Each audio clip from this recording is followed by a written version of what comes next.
14-year-old Larry Ordway and 16-year-old Maurice Gordon were two brothers living with their mother, Elizabeth Wren, in Louisville, Kentucky. Both boys were known to be very outgoing children who had a lot of energy and personality. Larry, a huge fan of football and basketball, was highly competitive with these sports, and also sat on the 8th grade honor roll. Maurice, an aspiring rapper who also loved basketball, would practice his music after school, refining his lyrics and flow for hours on end. Maurice was not doing so well in school though, and as a result was in the 8th grade with his brother at the age of 16. The two boys were due to graduate from middle school in 2016, and the family was preparing a big celebration for this event. Despite having different fathers, the two shared a strong brotherly bond, and their family recalls that they would always be doing everything together. In 2015, a year before their deaths, they had met a local aspiring rapper from the area that they lived in, whose name is Brice Rhodes. Brice, also known locally as Rambo, was 25 years of age at the time and has an extensive criminal history,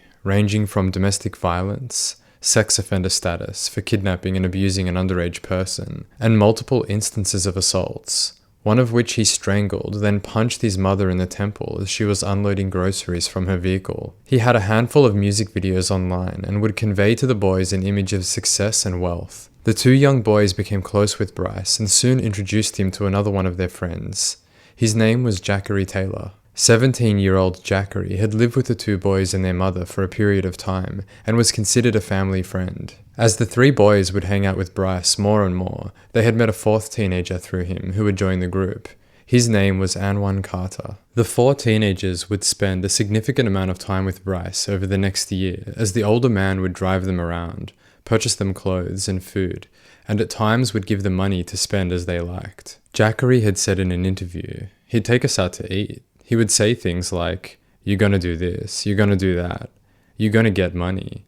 He was kinda a cool person. I wasn't scared of him at all. He looked out for us, basically. Brice would always promise the boys that they would be famous if they walked in his footsteps, that he was on the cusp of making it big in the music scene, and as soon as he blew up, they all would too. They appeared in some of his music videos, and it seemed as though, over time, the boys were adopting Brice's mentality of a gangster lifestyle. Elizabeth Wren, the mother of the two brothers, recalls that at this period of their lives, they had begun to change. Their social media was now filled with pictures of them holding up fake weapons, images of women, wads of cash and cigars. They would attend parties and often wouldn't come home for days. The boys' mother and grandmothers were aware that the two were falling into a bad crowd, but didn't know what to do about it. They constantly advised the boys not to hang around with Rhodes. On May 4th, 2016, the four boys were driving around with Brice late one night. It was around 12:30 a.m. and Brice had allowed 16-year-old Maurice to drive his vehicle.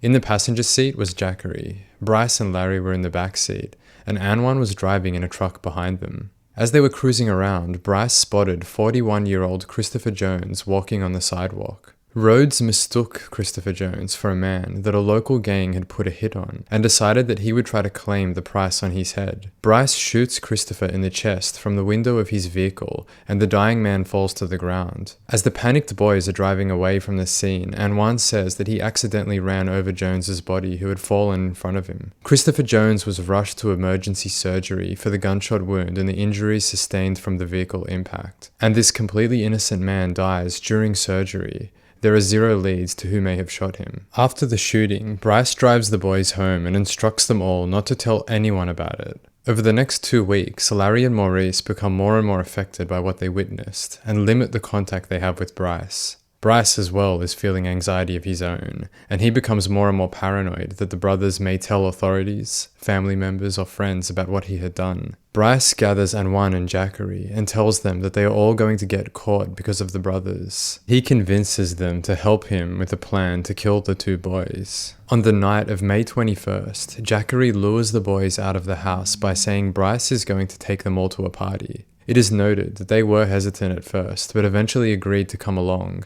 And as they leave the house, they tell their mother that they will be home later that night. The group of 5 drive to Brice's residence. The residence actually belonging to his mother whom he lived with, but she was out of town that weekend. The boys are all hanging out as they normally would and are preparing for this non-existent party when an argument is said to have occurred. According to Anwan, who was the first to confess what had happened to police, he said that the two brothers had stolen money from Brice, and when Jackery confronted Maurice about this theft, Maurice pulled a knife on him. Brice struck Maurice and knocked the knife out of his hand, and then the three boys overpowered the brothers.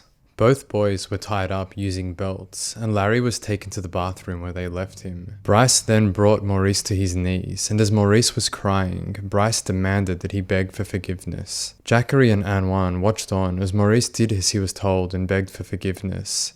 Then Brice laid a blanket down on the floor underneath the boy. He placed a stocking over Maurice's head, and a rag was stuffed into his mouth. The boy was then severely beaten by Rhodes and stabbed repeatedly in the chest. Brice also threatened the teens who were watching this happen, and convinced Anwan to stab Maurice once in the chest as well. Once Maurice had died, Larry was brought out, and his brother's lifeless body was moved out of the way. The same treatment was given to Larry, and Anwan recalls the boy saying, "Please spare him," before he was stabbed 20 times in the chest.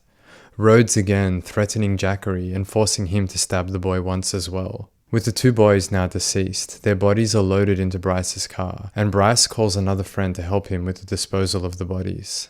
The friend who Brice asks to come help with the body disposal is 19-year-old Tiernan Coleman. Tiernan comes as asked, and the two drive away with the brothers in the back seat of the vehicle. Anwan and Jackery stay back at the apartment to clean it. Brice drives the bodies to an abandoned lot and sets fire to them. He then drives away as they burn, and later that night is spotted at a nearby dumpster which is on fire by multiple witnesses who saw both him and his vehicle. Inside the dumpster, burnt evidence is found. The boys' clothes, shoes, and even a piece of the blanket that was not only used to wrap them up, but was found underneath where their charred remains were discovered. Brice returns back to his apartment, and once it is cleaned, he takes the boys out for a meal, then drives them home. As they were driving home, one of the brothers' phones rings. It's Elizabeth Wren, their mother. Someone answers it and she asks where her sons are. She is told that they will be in contact with her soon. The next day, May 22nd, a young girl rides past the abandoned lot and finds the bodies of the boys. 911 is quickly called and the scene is swarming with law enforcement. The crime scene is described as horrific.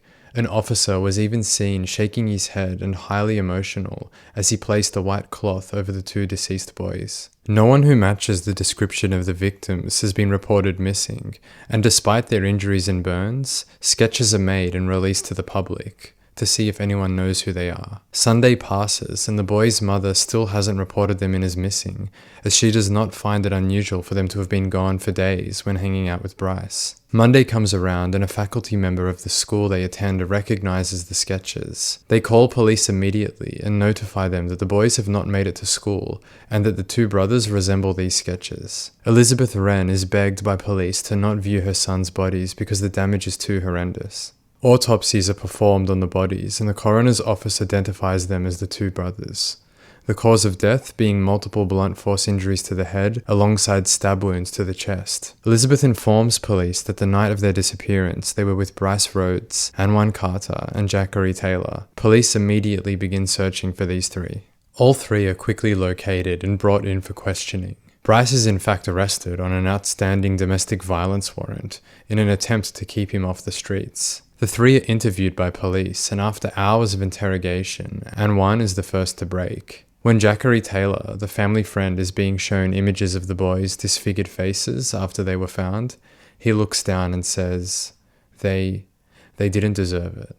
He made Maurice on his knees and beg for forgiveness. He tied him up. He tied him up or something. And he tied his brother up. He made his brother sit in the bathroom. He put a toboggan over his head, and he put a rag in his mouth. And then he stabbed him. We moved Maurice to the side, and we brought his brother, and we put the toboggan over his head. He put the toboggan over his head and put the sock in his mouth. And started stabbing him too. What happens next?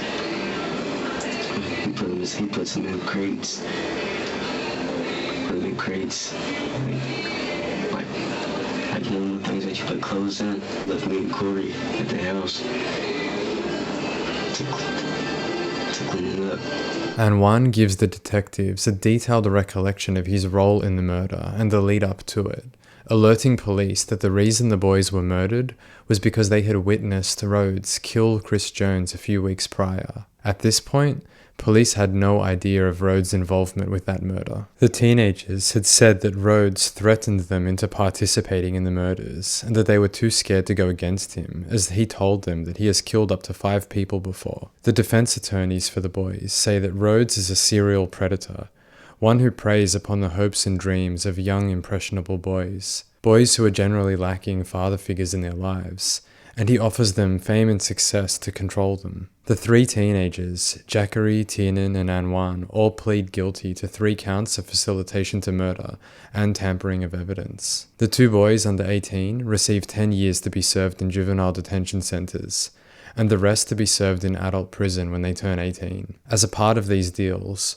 all of the boys must testify against Rhodes when his trial date comes. Since Rhodes has been arrested, he has caused endless trouble. The family of the victims believe that he's doing this because he knows that the prosecution is pursuing the death penalty. So the more turmoil that he can stir up, the further away from that death penalty being a possible reality for him it is. Initially, Rhodes spat on his court-appointed attorney when it was learned that the attorney had a friendship with the victim's grandfather and had to leave Rhodes' service due to conflict of interest. An altercation between the two after this incident can be seen in court footage. Nice cheap shot. You a coward. Nice cheap. You a coward. He tells the attorney, "I'll see you when I get out." Due to this incident, in future courtroom appearances, Rhodes is then restrained in his chair and forced to wear a spit mask. In one of these particular hearings, he threatens the judge and her family. Mr. Rhodes, you can just bring him up right here. Why y'all have me come out like this for? I think you know why. What? You know exactly why. Now, listen, stop talking. Are you done? No, I ain't done. You've been charged in the 4th degree. I'm going to keep talking because I don't want to have to see you back here for this. What you think where you live at? What you think at? None of that. I ain't do. So you're saying you're going to find out where I'm out? None of that. You got family, I'll be out. Okay. Yeah, You've been charged with okay. assault in the 4th degree, I don't minor care about injury, none of that. terroristic threatening in the 3rd degree, with physical contact. New charges. I'm entering a plea of not guilty on your behalf. Would you like me to read the arrest warrant to you? No, I'm not guilty. Do you have any questions? Would you like appointment of a public Not defender? guilty. Not guilty. I just said that. Not guilty. I I'll just be said out. that. I'll be out. Okay, All I right. just said that. All right. And Take would me you back like to an my cell. attorney? Take me back to my cell. I'm not taking you anywhere. They can take you back, but would you like an attorney? All right. His courtroom antics do not end there either. In many of these instances, he would tell his attorney that he does not wish for them to speak on his behalf, as he doesn't trust them, and has already made his way through 3 different state-appointed attorneys. Well, whether you agree with me or not, the higher courts will again. So I just want it on record that I'm doing everything on my part. You can put it on the record, You know, at a time that's best for you. But if you think this is the best time, even though you show favoritism to the Commonwealth, you denied every motion I've ever filed in this courtroom. I'm still gonna. It's my right to file a pro se motion, and it's my right to speak what I need to speak on. I I don't know if y'all got some type of sexual relationship going on or what y'all got going on, but I'm definitely gonna speak my mind. Detective Tatelli and I have no sexual relationship. Now I'm talking about you and a prosecutor over there, sir. You denied all my motions. Every motion I filed, you didn't deny it. I'm pretty sure I've denied the vast Every motion I majority of filed? pro se motions that have ever been Are you some filed. type of racist? Or y'all got some type of sexual relationship going on? Which one is it? Or are you just wrong in everything that you've made a Huh? motion for? Are you a secret Ku Klux Klan member? No, sir, I'm Is that not. what you really are? Nope, Okay. I'm not. But like I said, the higher courts, they'll deal with it when time comes necessary. That's exactly right. Exactly. And So say less. On to the next subject. Say less.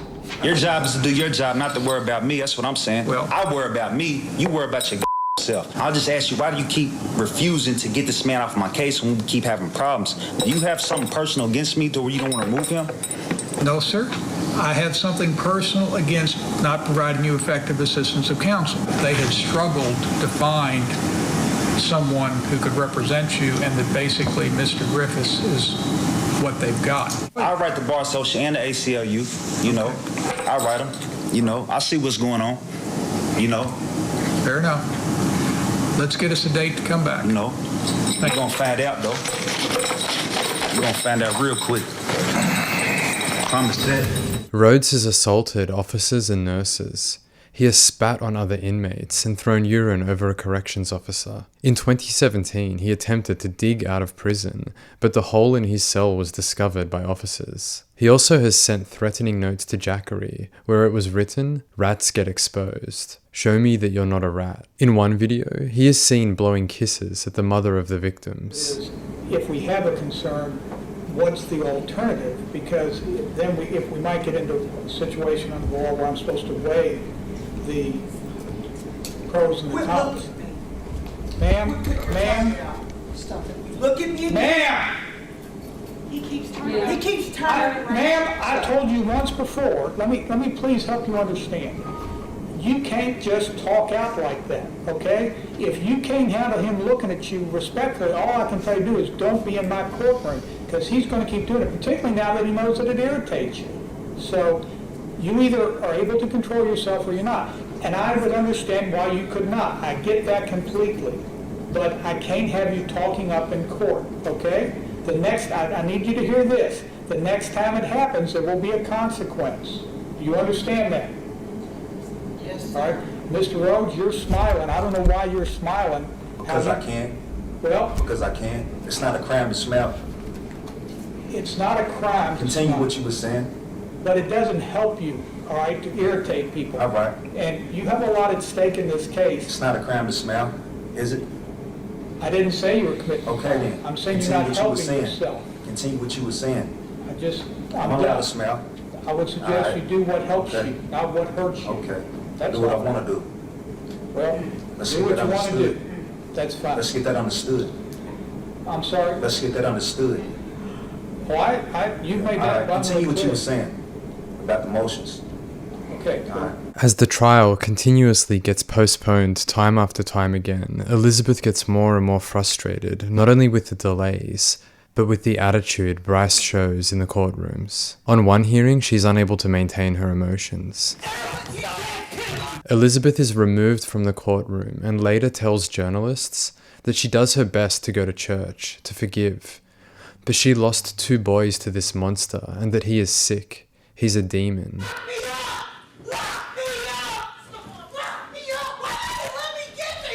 It saddens me to see the destructive effect one man can have on so many young lives. When I was reviewing footage for another case, I listened to an expert witness testify about the psychology of the teenage mind. She had mentioned that the teenage brain processes information in a much different way to the adult brain. Whilst it's in these developmental stages, teenagers are much more susceptible to making decisions based on emotion rather than logic. This is why we get the phenomena of brilliant teenagers who have promising futures making ridiculously bad decisions. The expert witness would say that it is highly uncommon for teenagers to make wise decisions based on how they process information, as they are far more prone to risk-taking and self-destructive behaviors. Because of this, the adult role models that they have in their lives is of utmost importance. In this case here, we see the teenage boys who all gathered around Brice, many of which who had no fathers, desperately looking for direction from an older male. It would appear that Brice is a master at manipulating these young men, one who whispers false dreams into their ears and tells them things that they may want to hear. Follow my path and you will become a rich and famous rapper. You will become a star. It would be difficult for a teen to see that he is not who he says himself to be. When I was growing up, around 15 years of age, I would hang around a local skate park where a group of mid-20s guys would all frequent. I thought they were the absolute coolest guys I'd ever met, and I did everything that I could to impress them and to get into their group. And when I finally did, I followed them around like a puppy dog.